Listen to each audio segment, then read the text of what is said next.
Are you anxious or depressed? Maybe your life just isn't as good as you think it should be. Well, you're in luck because today's episode, we're going to take a look at errors in thinking that could cause your life to suck. And guess what? Everybody does these because everybody sucks. This is the Existential Stoic podcast. I'm Randy. That's Danny. What's going on, Danny? So, right. That's the message that everybody should take home from this. Everybody sucks. Not just some people, but everybody. Everybody. It's Yeah. universal. I Well, mean, that is everybody true, sucks at though. something. Yeah, it is true. Everybody sucks Hmm. at some times and at some things. Yeah. Well, this is an interesting episode. I got this idea because I've read recently these two books that I would say are pretty much revolutionary, at least in my life. One's called Feeling Good, and then the more recent book is called Feeling Great. And it's based off of this version of cognitive behavioral therapy called Team CBT, where basically they take people who have been like anxious or depressed for like years, and in 1 2 hour session, resolve everything, and then they check in years and months later, and it's still resolved. Like That's awesome. mind blowing how this stuff works. But it turns out that a lot of the problems are due to these cognitive distortions or errors in people's thinking that cause them to be anxious or depressed. Well, it's funny when you brought up this episode, I was thinking too, because, like reading like all the existentialists and stuff and like ethics and stuff, like all of those philosophers, especially existentialists, recognize that like so much of like our problems is because of how we're interpreting the world, like the meanings we're choosing to accept and apply to things. And that all you have to do, it's like the context doesn't have to change. You just have to change how you're thinking about it. And it's really amazing how powerful really our like interpretive abilities are, to just switch like our thinking and then all of a sudden everything's different. It's really weird how it works, but it is possible to do. It's like amazing. Absolutely. Like even in this book, they mentioned, 2,500 years ago, Epictetus saying it's not what happens to you in life, it's what you think about it. Yeah, literally. Yeah. And that's true. Like it is. Yeah. Yeah. So let's get into it because there are 10, so this could take us a little while to go through. I Oh, figured I'd just read off what each one is and then we could kind of discuss it. We could all right. riff back and forth like we're jazzy jazz musicians. Okay, so cognitive distortion number one, all or nothing thinking. You see things in black or white categories. If your performance falls short of perfect, you see yourself as a total failure. A good one. Interesting. Dude, I mean, this happens to me all the time. Like I think that I should be this amazing computer programmer slash hacker, and if I'm Uh, not, then I'm a total failure because uh, I've only been doing it for a few years and I'm not like brilliant yet. Dude, I struggled with this, like, especially like perfectionism, like, for so long. And like, it's the same thing, right? Like, it's either like you have to have like, it's perfect or you suck. But the reality is you can't be perfect. Nobody's perfect. Like, nothing is ever done perfectly. And I think, it's funny to even try to measure ourselves that way because it makes no sense because we never apply that same measurement to other people either. Hmm. It's like, usually if we're talking to a friend and they say like, "Oh, I failed at this thing," you're like, "Well, you did all this other stuff. That's awesome." Like, but then it's yourself and you're like, "You loser, suck." Yeah. Yeah. I like this. I was actually talking with my dad about it because I was watching the Olympics and they have this speed climbing event. And I was telling him, I was like, dude, these guys climb a wall in like 4 seconds, They like throw 4.7 themselves up it. seconds. I Yeah, know. it's like crazy. And he's like, yeah, that's incredible. Like, imagine all the stuff they can do. And I was like, well, probably they can't do anything. Like, they probably don't know how to use a microwave. They probably don't know how to do their laundry. But like climbing a wall, they can do really well. I was just talking to her about Dan about that when we were watching the Olympics. I was like, it is funny when you think about it. These people get so good at these very particular skill sets. Like, like the what is it, the pommel horse thing for like Oh, yeah. gymnastics and all. Like it's just funny because it's like, yeah, they're incredible at it. They make it look like in the rock climbing, they make it look easy. Like as if like you could like almost like a video game. But at the same Hmm. time, it's like I mean, they're spending so much time doing it, obviously, to get that good. So it's like, what else are they like lacking in? It's kind of Probably funny. everything. Yeah. Probably everything. So the next cognitive distortion is overgeneralization.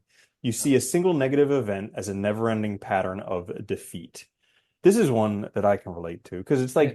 like, you finally ask that girl out, she says no, and you're like, I knew I was a freaking loser. I'll never find anybody, and blah blah blah. Or like, you fail that exam, and it's just like, oh, I knew I didn't have it. I'm never gonna get it. And it's just like easy to overgeneralize these single events to be a whole entire life problem. And this one too, I think, is really important because like this is something we have a tendency to do broadly, not just with respect to ourselves. Like easy examples like with politics, like, oh, the Democrats are completely wrong, or the Republicans are completely, you know what I mean? Like as if Mm-hmm. there's like, everything they say is absolutely wrong. And on the other side's right. Like these overgeneralizations can really be an impediment too, I think, to our own thinking and you know, being open-minded and being flexible with the world and like being able to adjust ourselves to different things, and recognize that like, we're wrong sometimes, or maybe the world, other people are wrong sometimes, and just recognize that there's more gray area than we think. Yeah, and they're just people. Yeah, Yeah, freaking crazy. yeah, Overgeneralization. The next one is mental filter. You pick out a single negative detail and dwell on it exclusively so that your vision of all reality becomes darkened, like the drop of ink that colors the entire beaker of water. it's a good one, dude. And I think everybody who's ever been like depressed, anxious knows this one because you get in that negativity loop. Like we've talked about this before, but it's Hmm. amazing how it happens. Like you start getting negative about some things, and it's like you can't fool yourself. Everything becomes self-fulfilling because and I think that's the other interesting thing about like our mental like world is because it's interpreted in the meanings we apply, it's self-fulfilling. If we see negativity, it's going to all be negative because it's going to all be interpreted that way. It's really interesting. And it's like one of those things where you can kind of, I know for myself, like I can pick out the bad things that have happened. I can like line them up. I can be like, this happened and that happened and that happened. But I'm totally not looking at all the other stuff. Like the sun still came up. I still had 3 meals. I still had a place to sleep at night. But it's like this thing happened and that thing Yeah. happened and But that. that's what's Yeah. so funny is like, we like focus, it's so easy to focus on and justify these belief systems, by just looking at like you're basically cherry picking events, and then you're also interpreting them a very particular way to make it fit this model of reality, right? Mhm. Yeah, amazing. All right. So next one is almost like this, disqualifying the positive. You reject positive experiences by insisting they don't count for some reason or other. In this way, you can maintain a negative belief that is contradicted by your everyday experiences. How Yeah. about that? That's a good Yeah. one though, dude, because I remember definitely doing that when I was like depressed because like it's almost like you're in a mood where like you don't want anything to be positive. So you just discount it or just, don't see it almost. Yeah. I do this stuff all the time where it's like something I'm in a bad mood and something good will happen. I'll be like, well, that doesn't count because like that's like one time in a million. Like Yeah. what? Or it's probably gonna turn out bad anyway. Yeah, Like exactly. Because everything else is falling to shit. That's just what, yeah, it doesn't you count. know what's funny? I think we forget sometimes we're just animals and like, Hmm. you know, we're Yeah, not like, that's it. Like we're not these perfect rational agents or anything. We're just, people wandering around the world. trying to scrape by. Yeah, definitely. Yeah. The next one is jumping to conclusions. You make a negative interpretation, even though there are no definite facts that convincingly support your conclusion. There's two types of this. One would be mind reading, where you arbitrarily conclude that someone is reacting negatively to you and you don't bother to check this out. And the second is the fortune teller error, where you anticipate that things will turn out badly and you feel convinced that your prediction is an already established fact. That's interesting. And this is related, right? Because it's like that, it's self-fulfilling prophecy, right? You're Hmm. already thinking this way, so things are going to be interpreted that way. The other one, too, about the people is interesting because that one's, I've learned over the years to like never, my interactions with people, we don't know what's going on under people's heads. And like, I know it's happened with me a lot because of the way I guess I am sometimes. Like, I tend not to express, like, I guess, emotions a lot. So, like, sometimes people think like I'm, uh, aloof or standoffish and stuff in some cases, but I'm not. It's just like, it's just me. And like I realize like, we don't know people within a world, so you can't make those quick judgments about them because you never know. Like chances are they Yeah. probably didn't even notice or don't care. Or like Hmm. most people are very generous about giving other people to, I think, room if, there's issues going on or whatever. Hmm. Yeah, like I'm always blown away. Like sometimes there'll be people who I run into often, but never really interact with. And Yeah. then I build up this story about how they don't want to meet me, and they probably build up the same story about me. And then like one time or another, I'll just be like, "Hey, I'm Randall," and it'll be like nonstop conversation for hours. And I was like, "How wrong is my thinking? Like, how terribly wrong is my thinking?" It's the Yeah. truth though, because I think a lot of people think that way. It's easy to because we don't know, and it's easy to kind of misinterpret people's like emotions and and you don't know what's going on in their life either. So like something Hmm. that could we might interpret as like negative against us really has nothing to do with us at all. Yeah. And then the other thing is uh the fortune teller error. So you think things will turn out badly and you think that's a fact. And this is crazy because like sometimes there'll be things that I want to do that I'm afraid to do because I don't want to be disappointed. Like I really want to do this, but I'm probably not going to enjoy it and then it'll be really disappointing because I You built this it is this up. thing that I wanted to do, and then it Yeah. sucked. So now what do I have to look forward to? And then like sometimes I'll go and do this stuff, and it's like way better than I expected. And I'm like, I was so wrong about that too. Yeah, it's hard. I think that's like too trying to like withhold judgment, especially from like new experiences until you just do it. Because like Yeah. and it's easy to though, I think that's the problem of like that can happen, I think, too, from that expectation building things up, then having that expectation fail a couple times, and then you start to think that way, and then you don't Mm, do anything. It can be really yeah. like justifications, I think, too, for just, I think a lot of this, too, is also trying to justify and explain our own lives to ourselves when we're in a bad place and are struggling to move out of that? And Hmm. so you're kind of like making the rest of the world seem that way always. Yeah. One thing that I heard that them recommending about these type of things when you think it'll turn out negatively is to record your thoughts about what you think will happen and then go and do it and then record what actually happened afterwards and just do that for a number of events and you start to see how far off your thinking is. Yeah, that's a good one, actually. That's a really good way to do that. I like that. Yeah. Because then you have like So, concrete evidence too. You're not like relying on memory. Sorry. right. Yeah, no, you could Yeah. fill up a whole journal of all the times you're wrong. Yeah. Yeah. The next one is magnification, catastrophizing, or minimization. So you exaggerate the importance of things, such as your goof up or someone else's achievement, or you inappropriately shrink things until they appear tiny, your own desirable qualities, or the other fellow's imperfections. This is also called the binocular trick. So yeah, so this is an interesting one because Yeah. everybody has something about themselves that they don't like. And so like you blow that completely out of proportion and something that other people probably don't even notice. Or there's the other things is like you mess up and you think it's the end of the world and everybody's gonna, Yeah. you think that because you're embarrassed, everybody else is gonna be talking about it forever and it's never gonna go away and all that stuff. Well, I remember this. This actually I remember very clearly from grad school. We'd have to present a lot or like go to conferences and stuff.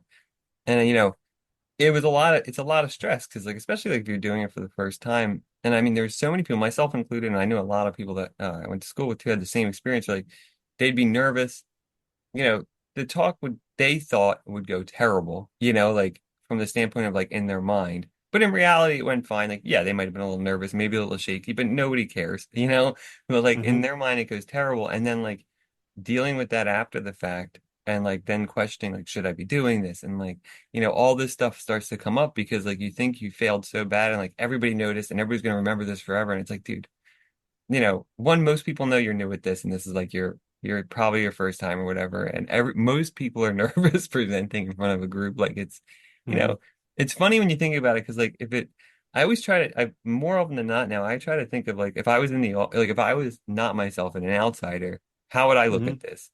And Hmm. 99% of the time, it's like you would probably just be like, oh, whatever, like or not even remember it or notice it at all. Hmm. So yeah. Yeah, absolutely. The next one, oh, this is a big one. The next one is a big one. Emotional reasoning. You Cool. assume that your negative emotions necessarily reflect the way things are. I feel it, therefore it must be true. How often do we talk about this? How when we're in a Yeah. miserable mood, we think that the rest of our life is going to suck. Yeah. And when we're in a good mood, we think the rest of our life is going to be great. It's funny too. The more I think, I always do think that like, this emphasis on reason and being like a rational person that you saw like throughout the history of Western civilization, I think was kind of messed up because emotions are so strong. I mean, they are like they Hmm. can totally like, I mean, we've talked about it so many times, but they totally like have this power to just transform your entire thinking and change everything very quickly. And like, especially, like, I notice that every time I get tired, dude, I get miserable almost. Like, it's like Hmm. ridiculous. As if I should Yeah. have like be wide awake until I'm ready to go to bed and then just go to bed, you know? Yeah. Yeah. Well, it's It's like a I mean they talk about like the hungry, angry, lonely, tired, and it's like whenever those things happen, I'm just in a bad freaking mood, and yeah. like and there are times when I catch myself like I'll be like, oh yeah, I'm tired, or oh I haven't eaten, but like most of the time I totally forget that stuff, and then I'm Yeah. just in a bad mood, and I think my life is terrible, and it's Oh, just like yeah, the hungry one kills me because like there's been so many times I'm like, so, and then I have a snack and I'm like, oh, that's right, I haven't eaten in like 10 hours. dude, that happened to me today. Like I was miserable, like getting like really angry, and then I was like, oh yeah, I haven't eaten in forever. Like And then you I feel like I a ate, total jackass. I went and I ate, and afterwards I felt like I was walking on Yeah. rainbows. Like it's Yeah. just crazy. It's like I was just starving. Yeah. That's why I was angry. Yeah, there could be better indicators, just like a flashing like you need to eat. You Yeah. need to eat. But emotions are funny though because it's really weird. They are powerful and like trying to get Hmm. more. That's been one of the hard things too, is just trying to get more aware of them and like understand them is difficult. Mm, definitely. Well, it's a lifelong process, you know. But Everything here's the is. thing. So like thoughts and emotions are intimately connected. And Oh yeah. so one of the things they talk about in these books on CBT is like every emotion and feeling that we have is actually predated by a thought. Now, the thought may occur so quickly that we don't notice it, and that's what oftentimes happens. But by recognizing your thoughts and finding the distortions in them, you can alter your emotions until essentially, if you're in a bad mood, it's just because you're holding on to a distorted thought. And once you Yeah. let go of that or figure out a truer version of that, then yeah. Yeah. It is interesting. And I think it's funny because like this is the kind of stuff too that like it's amazing how quickly like when you start to recognize this stuff, you can change your thinking and like start to take control more like active control in how you're perceiving the world. But it does also it takes time too to like get to the point I think where like you don't have to keep reminding yourself and like, going back to these tools, but it is amazing how fast you can just change your thinking through this. And dude, this is like crazy because the team CBT model is completely like scientifically based. So they measure scores for like anxiety and depression before the appointments and afterwards, and like make sure that they are making an improvement.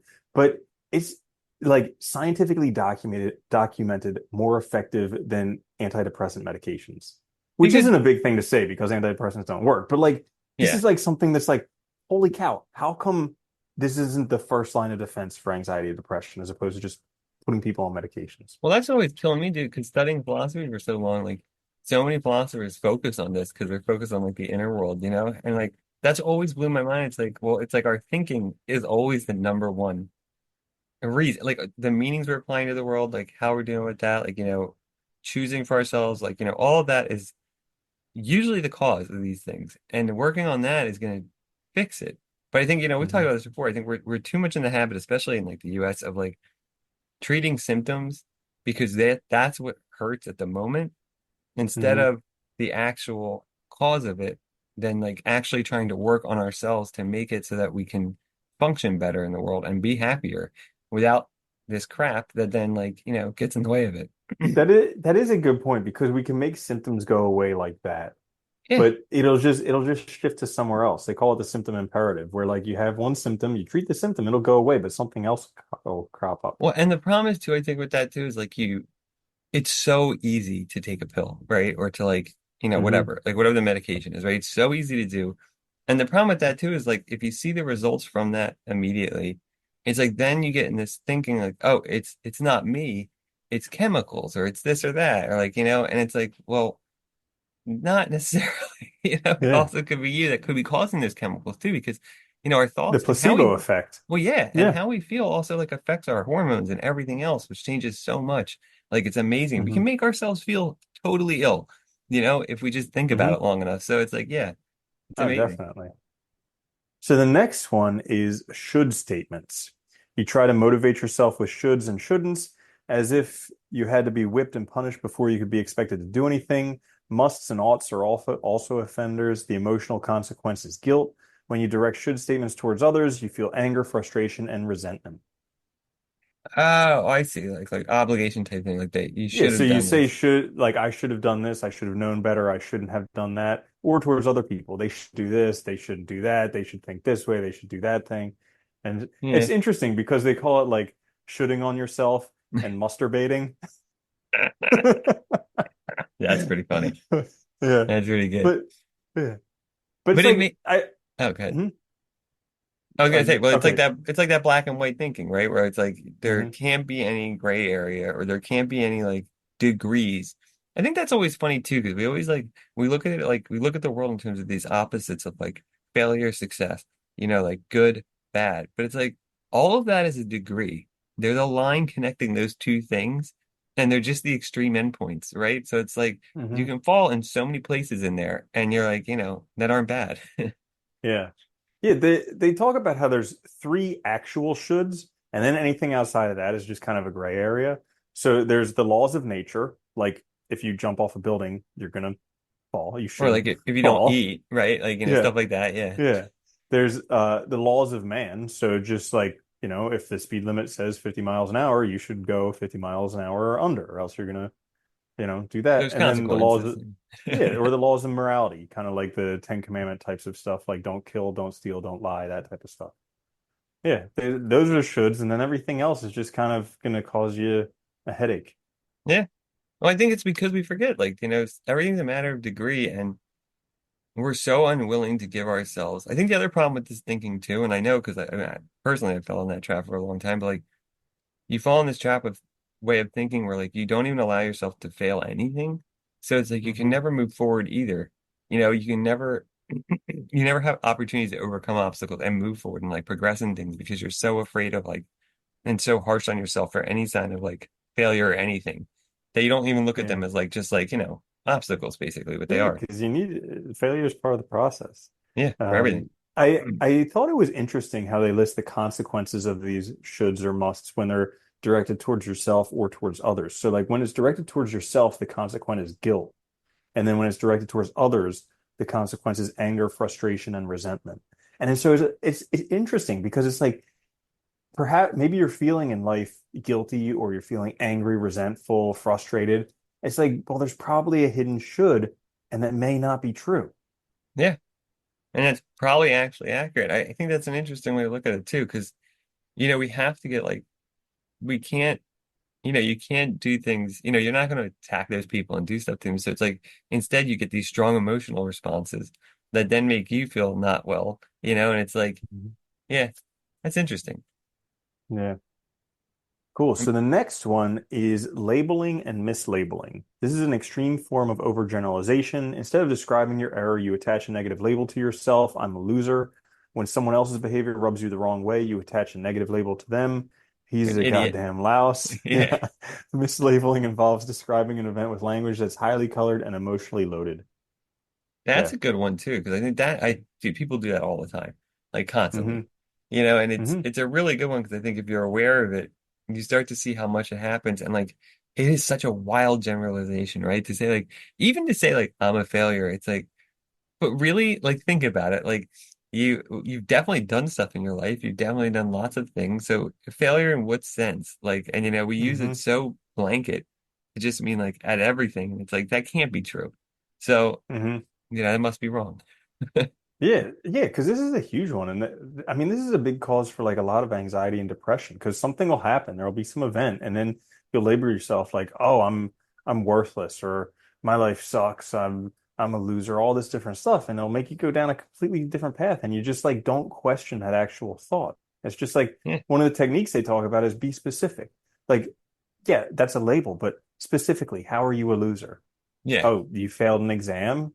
Well, good on you. Like, look at how many times Abraham Lincoln failed and people still look up to him. So it's like all this different stuff. Well, I think that's the funny thing too. We act as if like our lives or other people would evaluate our lives based on individual events, you know, rather than like you just mentioned like Abraham Lincoln and stuff. When we look back at like people who lived these lives that we consider great, we judge their life over the whole life. Like it's a holistic judgment rather than like about individual things that happened. And instead, when we think about ourselves, it's those individual things that happen that get raised up real high rather than like the holistic person, right? Yeah. Or like, I mean, or it's like I'm gonna get this whole thing kind of wrong, but they were taught in one of the books they were talking about Hitler, how like, you know, he's he's done terrible things, like terrible atrocities, and he has. But also, I mean, he was a statesman. He motivated lots of people. He changed the course of an entire nation. So, like, in terms of success in that area, he was a success. But like all the stuff he did over here made him a terrible Well, person. So that's it the kind of crazy depends part, what you're right? looking at. If his like the crazy part is like if his views weren't so toxic and terrible and like hateful, like he probably could have done. I mean, that's the weird part, right? Is like when you think back on these things, like, you know, people that do horrible, they could have probably done great things if they had just not had those other horrible aspects, I guess, right?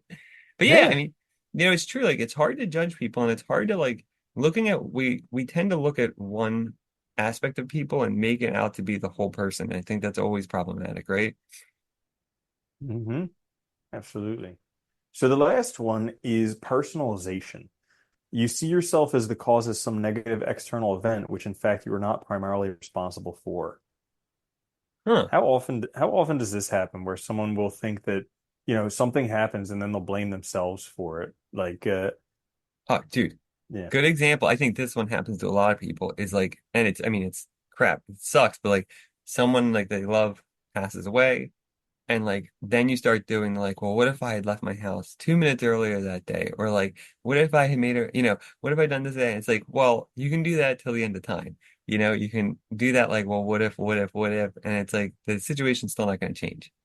Hmm. And I think like yeah, that's an interesting one. Where like as if it was your fault because you made this choice that thing then happened. That's Yeah. really unrelated to that choice. Yeah. Or like one of the things that they talk about in the book is one of the worst things is like someone you know closely commits suicide, especially had you have had an interaction with them recently. Like that can be really terrible. You think like, how could I not see that? And it's just like, well, hang on. Like, can you predict the future? Yeah. Like, isn't God, if he, she, or it exists, the only one that can really see into the future? Well, then what do you think? You're a god or something like that? Yeah. And yeah, I remember I it's a had that challenging experience one. actually. I had a friend in grad school who committed suicide over the summer after we were done. And I remember Hmm. because me and the other guys that knew him really well were like talking on the phone about it, and they were all like, "Well, like I can't believe we didn't know, and we did." And it's like, how could we have though? I mean, like like we knew like we obviously knew some problems, but like we didn't think they were that bad. He never like talked, and it's people can hide things very easily too. So it's like, Dude, and especially something that yeah, we make so shameful, like I know, anxiety and depression, we make them so shameful. Like, oh, there must be something wrong with you if you're anxious or depressed. And then it's like, of course, they're not going to open themselves up to people when yeah. it's like so bad that they think it's that it's getting really like I Well, remember when we would meet up every week, there was like one time when I was feeling like really, really terrible about myself, and I told you about it, and you're like, well, yeah, everybody feels that way sometimes. And like literally that lifted this whole like veil of clouds that had been over me for like a week or something. It was just like having somebody that I could yeah. trust to talk to about it and just recognizing that it happens to everybody.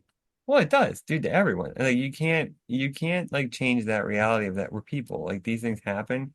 Like the best we can do is maybe like work on ourselves and try to like be aware of these things so that they don't happen, obviously, and we don't get caught in this trap of thinking this way. But yeah, dude, it happens to everybody. And it's funny too, because I think we also tend to overemphasize or underemphasize our own level of control in the world, like and our own Hmm. level of like agency, like especially with like things like, with respect to other people and stuff, or like even like, our own emotions and stuff. It's interesting. Yeah. Yeah, so there you have it. There's 10 cognitive distortions, proof that we're all thinking wrong. And yeah, if That if you everybody's did wrong. enjoy that, yeah, if you did enjoy that, I would highly encourage you to check out the books Feeling Good or Feeling Great. Or there's also a podcast that he has called the Feeling Good Podcast. Really good. I listened to an episode today, actually. Very interesting. And yeah, definitely worthwhile. Anything else you want to add, Danny? And I think that we can throw that stuff in the show notes, so Okay, sweet. Sounds good. Well, thank you so much for watching. If you did enjoy, come back, join us for another episode. And of course, leave some awesome positive reviews. We'll catch you next time. Until then, this is the Existential Stoic Podcast. I'm Randy. That's Danny. I'll see you later, Danny. later, Randy.